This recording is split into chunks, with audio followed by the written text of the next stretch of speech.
elección incondicional. Este es nuestro segundo tópico. Y para eso hay una imagen que me va a ayudar mi hermano Álvaro. Es simplemente una imagen, ¿ya? Que nos va a ilustrar un poquito acerca del contenido de los cánones. Está súper pequeña, ¿cierto? Pero ahí nuestro hermano Álvaro nos va a ayudar para ver si podemos aumentar eso. Bueno, este capítulo del Sínodo de Dort es posiblemente el más extenso y en cierto sentido también es muy complejo, ¿ya? Porque aquí cuando hablamos nosotros de elección tenemos que necesariamente también hablar de reprobación. Y vamos a tener que pensar un poquito en eso. Así que les voy a pedir que por favor pongan atención en algunas cosas y también rueguen por nosotros los pecadores, porque hay cosas que la verdad escapan de nuestro entendimiento y en muchas ocasiones una mala comprensión de la elección ha hecho de que los cristianos sientan rechazo a esta doctrina. En este documento del cual nuestro hermano Jonathan nos hizo una introducción y de que nuestro prefecto Isaí ya nos comentó acerca de la depravación total, en este capítulo de la elección nosotros tenemos aproximadamente 18 artículos. Es el capítulo más largo de este sínodo, donde hay 18 artículos y 9 artículos que luchan con una clase de refutación. Pero al momento de estudiar este capítulo, ¿ya? Vamos a hacerlo a través de 4 grandes secciones. 4 grandes secciones. La primera sección, a la luz de ese cuadro, ¿no?, es la idea de algunos conceptos que se llevan a cabo dentro del debate, como son lo que es el derecho de Dios, el amor de Dios, la predicación del Evangelio, etc.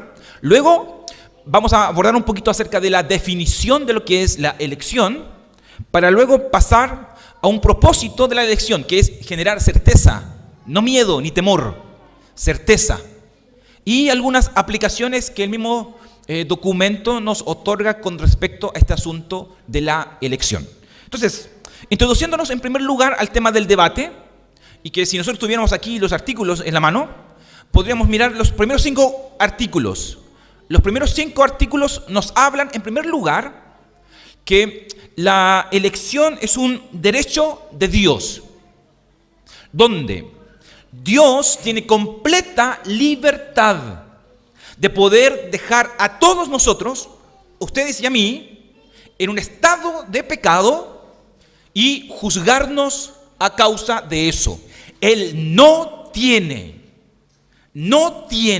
ninguna obligación de salvarnos, ninguna. Sin embargo, Él nos salva. Entonces, lo primero que hacen los teólogos de Dort es decirnos: Dios tiene el derecho, la libertad, y nadie puede decir injusticia, injusticia. No, nadie puede decir eso. Él tiene el derecho para dejarnos en la condición de pecado, como nos explicaba nuestro presbítero, y castigarnos. Pero Dios no lo hace. ¿Qué es lo que hace Dios? En lugar de hacer eso, Él manifiesta su amor. Y los teólogos de Dort nos dicen eso allí en el artículo número 2. ¿Cómo manifiesta el amor Dios? Enviando a su Hijo y enviando también a mensajeros que nos anuncien esta buena nueva, según el artículo 3. Él envía a personas para que entiendan de que hay un camino de salvación y que aquellos que creen en Jesús como su Salvador, ellos van a recibir gracia y paz, disfrutarán del amor de Dios, pero aquellos que rechazan a Dios, o se enfrentan ante este Dios Salvador con incredulidad, ellos no recibirán ni disfrutarán del amor, sino que al contrario, ellos experimentarán simplemente la ira de Dios. No porque Dios quiera condenarlos, sino por simplemente su incredulidad. Ese es el punto. Dios tiene el derecho para dejarnos tal cual como estamos. Él no lo hace. Él envía a su Hijo El mensaje es predicado, sin embargo, algunos se pierden porque rechazan, porque son incrédulos, otros se salvan por la pura gracia de Dios, pero aquí el culpable de la condenación no es Dios, somos nosotros, que nos comportamos de forma incrédula. Y esa es la primera idea de estos 5 primeros artículos. Entonces, lo primero que tú tienes que entender es que por pura gracia, tú y yo somos salvados. Porque Dios podría habernos dejado en esta misma condición. Punto. Y no podríamos alegar absolutamente nada. ¿Bien? Luego, los teólogos de Dort comienzan a un segundo bloque, que es esta elección definida, en los artículos 6 al 11, donde ellos van a explicar un poquito acerca del hecho de por qué algunos creen y de por qué algunos no creen. Sencillamente. Y aquí el punto principal es el decreto divino. Eso es lo que va a abordar los teólogos en relación a este asunto. Los que son salvos, estando en un estado de caída, ellos son elegidos por pura gracia, y aquellos que se pierden o que son reprobados simplemente son pasados por alto. Es decir, todos aquellos que sufren las consecuencias de su pecado es a causa, reitero, de sus propios pecados. Ellos han sido pasados por alto. Pero aquellos que se salvan, Dios los ha llamado y los ha escogido por pura gracia. Es potente eso. Porque aquí es importante entender algo, hermanos.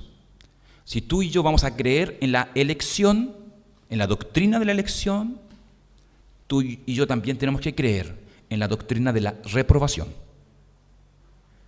Hay personas que no son escogidas para ser salvos. Lo interesante sí es que los que son salvos o son elegidos, no son elegidos porque eran mejores que otros. Todos estamos en la misma condición de pecado. Si hay algún curioso por aquí, ahí hay una discusión entre los infralapsarianos, supralapsarianos. Los cánones de Dort, para los curiosos solamente, ¿ya? Pareciera que para el canon de Dort, el tema de los infralapsarianos es la visión que ellos tienen en lugar del supralapsariano, ¿ya? Cerro paréntesis. El tema es que todos estamos en ese estado de pecado. Y en ese estado de pecado, Dios llama a algunos para salvación y pasa por alto a otros. Entonces, aquí nuevamente, hermanos, ustedes y yo tenemos que estremecernos. Porque como decía el presbítero Isaí, Dios no vio nada en ti diferente a otro para salvarte. Eso no significa de que Dios no tenga una razón. El punto es que la razón no está en ti, ni en mí, está en Dios. Solamente Él sabe. Y allí ellos comienzan, los teólogos de Dort, a decir de que este acto, esta elección, tiene ciertas características. En primer lugar, esto es una elección inmutable. En segundo lugar, es una elección única en ambos testamentos, es decir, en el Antiguo Testamento como en el Nuevo Testamento, las personas se salvaban de esa misma manera. Es incondicional, es decir, la fe procede de la elección, y no es que la fe estaba en nosotros para ser elegidos, sino que debido a que Dios te escogió, Él también te dio fe para creer, Él te convirtió. No hay condiciones dentro de la elección, y obviamente está basado simplemente en el amor, en la complacencia y en el beneplácito de Dios. Este es el segundo bloque de este capítulo de la elección. ¿Te das cuenta? Pero ellos luego comentan algo bien interesante que es muy pastoral, como decía el hermano Jonathan. Entiendan ustedes de que los teólogos no solamente quieren enseñar doctrina, ellos quieren también de que nosotros y todos aquellos quienes leyeron este documento no vivan bajo el temor. Y ese es un error cuando nosotros pensamos en elección, reprobación. ¿Seré elegido o no seré elegido? ¿Seré elegido o no seré elegido? y vivimos en el temor. Según los teólogos, el propósito de la elección no tiene como propósito atemorizarnos. No, el propósito de Dios es traer paz a nosotros. Es traer paz y enseñarnos, obviamente, a caminar frente a esta doctrina con humildad. Hay un consejo aquí de los teólogos de Dort de que ustedes y yo no debemos inmiscuirnos en el camino del Altísimo. Es decir, cuidado con andar generando hipótesis e ideas raras, porque como dice Deuteronomio 29:29, las cosas reveladas son para nosotros. Por tanto, escudriñemos las Escrituras, pero no vayamos más allá de las Escrituras, porque los secretos o las cosas secretas son simplemente de Dios. Por lo tanto, ¿cuál es nuestro trabajo en relación a lo que involucraría para nosotros ser elegidos? Enfocarnos en amar a Dios, en esforzarnos por adorar la misericordia de Dios, a no relajarnos en relación a los mandamientos divinos o a lo que la Escritura nos dice, o a la santidad. Elección, ser hijo de Dios no significa que yo me relajo y que desde ahora en adelante vivo como quiero, porque el salvo siempre es salvo. Los teólogos de Dort dicen, no, eso es un error. Tú, a través de ese comportamiento, estás simplemente manifestando de que no eres un electo. Un elegido vive conforme a un propósito. ¿Y cuál es el propósito? Santidad, piedad, frutos. Entonces, ojo con eso. Hay muchos hermanos desde afuera, ¿ya? Y lo digo con respeto, pero hay muchos hermanos que miran las iglesias presbiterianas como, las iglesias presbiterianas históricas son liberales, son relajados, se dan muchas licencias. No, eso no puede ser así. Si ustedes y yo entendemos la doctrina histórica y sobre todo esta preciosa doctrina de la elección, ustedes y yo debiéramos vivir en santidad. Debiéramos vivir con un corazón agradecido porque hemos sido objeto de la misericordia de Dios. Pero luego que ellos pasan ese tema de la certeza, ellos trabajan un último tema que tiene relación con varias cositas que son bien interesantes. Y que aquí yo le he titulado como el manejo de algunas cosas santas, ¿ya? Dentro de las cuales yo quiero mencionar lo siguiente. Primero, los teólogos de Dort invitan en los artículos 14 al 18, que es ya la parte final de este capítulo, invitan a que nosotros tenemos que reflexionar como iglesia acerca de esto, de la elección, de la reprobación, y reflexionar profundamente, de forma reverente, con discernimiento, porque es algo importante para la vida del creyente. También ellos hacen mención de que la gracia de Dios no solamente se exalta a través de una claridad con respecto a la doctrina de la elección, sino que también la gracia de Dios se manifiesta al hacer ese contraste con la reprobación, entendiendo que, estando todos en la misma condición, Dios tuvo gracia con algunos y pasó por alto a otros, lo cual para ustedes y para mí debería ser un motivo de alegría y de gozo saber que somos elegidos por Dios para adorarle, para amarle, para servirle. Y no para llenar nuestro corazón de duda. E incluso hay una sección bien interesante en estos artículos 14 al 18, donde los teólogos también hacen un comentario con respecto a los hijos de los creyentes que mueren en la niñez. Los teólogos dicen de que ellos se van con Cristo, porque son hijos del pacto. Mira tú qué preciosa o qué precioso consuelo es ese como resultado de la elección divina. Nuestros hijos, hijos del pacto, tienen un trato especial por parte de Dios, simplemente porque son parte del pueblo de Dios. Maravilloso, maravilloso. Por esa razón es que nosotros también los bautizamos. Por esa razón es que nosotros asumimos la responsabilidad de enseñarles. Porque ellos no son igual que los demás niños. Son hijos del pacto.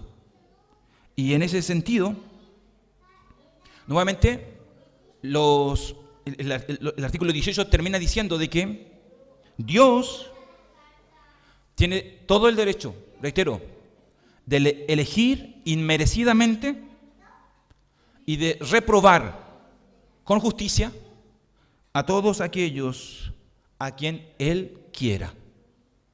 Por tanto, si tú hoy que me escuchas, te reconoces como un creyente, como un hijo de Dios, como miembro del pueblo de Dios, tienes que reconocer algo. No has sido elegido porque eres bueno o porque eres buena, porque hay en ti bondad o porque Dios vio una fe y pensó que tú un día creerías en Él. No, no es así. Has sido escogido por Dios a pesar de tus muchos pecados, a pesar de mis muchos pecados, para que vivamos en santidad. Entonces, solamente para fortalecer algunas ideas de estos artículos que los teólogos de Dort fortalecen. Número 1, Dios tiene todo el derecho de condenar a toda la humanidad a causa de sus pecados. Esa es la primera idea que debemos meternos aquí. Dios tiene y tenía todo el derecho de condenarnos sin tener ninguna obligación de salvar a nadie. 2, hay dos clases de personas en el mundo, digámoslo así. Los que son salvados por gracia y aquellos que son reprobados a causa de sus propios pecados. Es decir, esto es importante subrayarlo. Nadie se va a ir al infierno queriendo amar o creer en Dios. Eso es una idea equivocada. La Biblia nunca habla acerca de eso. Todos aquellos que se van al infierno y a sufrir la condenación eterna es porque voluntariamente han desobedecido y no han querido creer en el Evangelio. Los que se salvan son por gracias. Los que se pierden es por su propia voluntad. 3, estando toda la humanidad perdida, Dios escoge a algunos para salvar y omite a otros libremente para dejarlos en sus pecados. 4, el decreto de Dios es incondicional, es inmutable, es único. Y hay una frase también interesante ahí, que podríamos definirlo de esta forma. El decreto de Dios también es personal. ¿Qué quiere decir esto? Permítame solamente hacer un comentario acerca de esto. Cuando Dios decretó nuestra salvación, Él no pensó simplemente en la masa. Él pensó en ti. Él pensó en ti, Pedro. Él pensó en ti, Fernanda. Él me vio a mí. Nosotros para Dios no somos un número. Esa no es la idea de los teólogos de Dort y de la Escritura. Dios pensó en nosotros. No, reitero, porque haya algo en nosotros, algo bueno, sino por su pura gracia. Pero es muy interesante entender eso, que Dios, su elección es personal. Y obviamente esto también involucra nuestras familias como pueblo del pacto. Pero los teólogos así lo expresan dentro del texto, para que nos podamos incluso conmover en esta obra soberana de Dios. Pero también, en quinto lugar, esta idea de que el decreto se lleva a cabo, este decreto de la elección debería producir en nosotros humildad en lugar de altivez, y obviamente también debería producir en nosotros certeza en lugar de ansiedad. Porque si ustedes y yo sabemos y entendemos que este Dios Padre, Creador del mundo, envió a su Hijo a morir en la cruz por nosotros, como dice Pablo ahí en los Romanos, ¿cómo no confiar en Él? ¿Por qué temer si hemos visto su gracia dándonos a su Hijo. Pero también, tratando de reforzar esta idea, esta elección de Dios incluye también, ojo, a nuestros niños. Pensando principalmente en aquellos que mueren en la niñez y pensando también en aquellos los cuales el Señor nos ha entregado con el fin de que ustedes y yo los instruyamos, esperando que Él un día los llame eficazmente para ser parte de este pueblo de una manera pública. Por tanto, y con esto concluyo, esta elección de Dios, según los teólogos de Dor, debiera nosotros meditar en su elección, en meditar en la elección de Dios con humildad. No pensando en que, somos los mejores. No. Con humildad. Y a la misma vez, la elección de Dios debiera llevarnos a nosotros a tener certezas y no a vivir en la ansiedad. Por tanto, esta es una idea general de este segundo punto, que es la elección incondicional. Vamos a tener nuevamente un momento de oración. Les invito a orar. Señor, gracias te damos porque no solamente podemos nosotros, con tu gracia y con tu amor, encontrar la verdad y la realidad de que somos pecadores, inmerecidos de tu gracia, inmerecedores de tu gracia, sino que también podemos, Señor, nosotros observar y notar que en tu misericordia tú nos has elegido para ser parte de tu pueblo, no porque haya habido algo en nosotros, sino solamente porque a ti te plació, solamente según tu santa y bendita voluntad.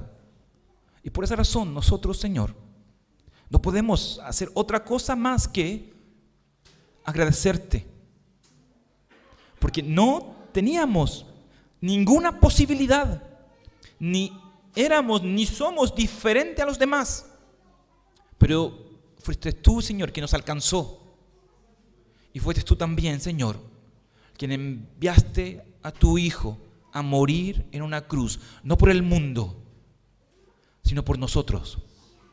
Gracias, Señor, por tanto amor. Gracias, Señor, por tanta misericordia.